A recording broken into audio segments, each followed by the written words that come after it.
রিলেশনশিপে আসার জন্য জোর করেছে বা তার রিপোর্ট দেখাইছে, তারপর তুমি যখন রিলেশনশিপে প্রথমে না করেছো কিন্তু যখন রিলেশনশিপটা পড়ে গেলা, তাকে ভালোবেসে ফেললা, তখন তার রিপোর্টটা আসতেই করেছো। কি হলো, তুমি তো তার উপর ডেসপারেট হয়ে গেল। এখন তুমি তাকে ফোন দিচ্ছ, কল দিচ্ছ, আমাকে একটু সময় দাও, আমাকে একটু নিয়ে ঘুরতে যাও, এই এক্সপেকটেশন গুলো সে রাখতেছে না, কারণ বুঝতেছে যে তোমাকে প্রথম ভালো লাগছে, তুমি এখন তার উপর ফল করছো, থাপ্পড় দিলেও থাকবা, আমি যা করলে যা, তুমি তো থেকেই যাবা। তো এইটা না একটা খুব বড় ভুল। কার জন্য ভুল জানো? যে ছ্যাঁচড়া হয়ে যায় তার জন্যও ভুল, এবং যে অপর সাইডে সেও ভুল। কারণ অপর সাইডের লোকটা বা মানুষটা এমনভাবে ট্রিট করতেছে, এমনভাবে মনে করতেছে যে ও যাই করুক না কেন তার এই ভিকটিম মনে থাকবেই। কিন্তু আসলে কিন্তু এটা হয় মেয়েদের ক্ষেত্রে বেশি হয়, যে মেয়েরা যখন এরকম প্রচুর টাইম চায় বা প্রিয় মানুষটার কাছ থেকে, মানে মেয়েরা না মানতে পারে না যে ও আমার উপর এতটা ইফোর্ট দিল, আর এখন এসে বলতেছে যে তুমি আমাকে সময় দিচ্ছ না, এখন তুমি আমাকে ইগনোর করতেছো।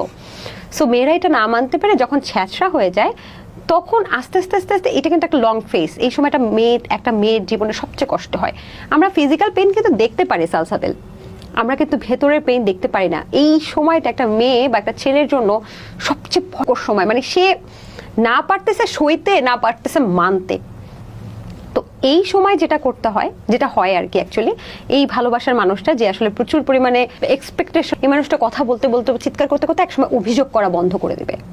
তখন এই মেয়ে বা এই ছেলেটা এতটা শক্তিশালী হয়ে যাবে মেন্টালি, যে ওই ছেলেটা আবার যদি ফিরেও আসে, ওই ছেলেটার সময় বা ভালোবাসা কোনো কিছুই সে আর চাইবে না। এবং এটা দেখবা যে মেয়েটা তখন খুবই পাওয়ারফুল হয়ে যাবে, বা ছেলে বা মেয়ে যেই হোক না খুবই পাওয়ারফুল হয়ে যাবে। তখন কিন্তু সে আর ছ্যাঁচড়ামি করবে না, এবং এই ছ্যাঁচড়ামির জন্য একটা সময় সে খুব গিল্টি ফিল করবে যে আমি কেন এত ছ্যাঁচড়ামি করলাম।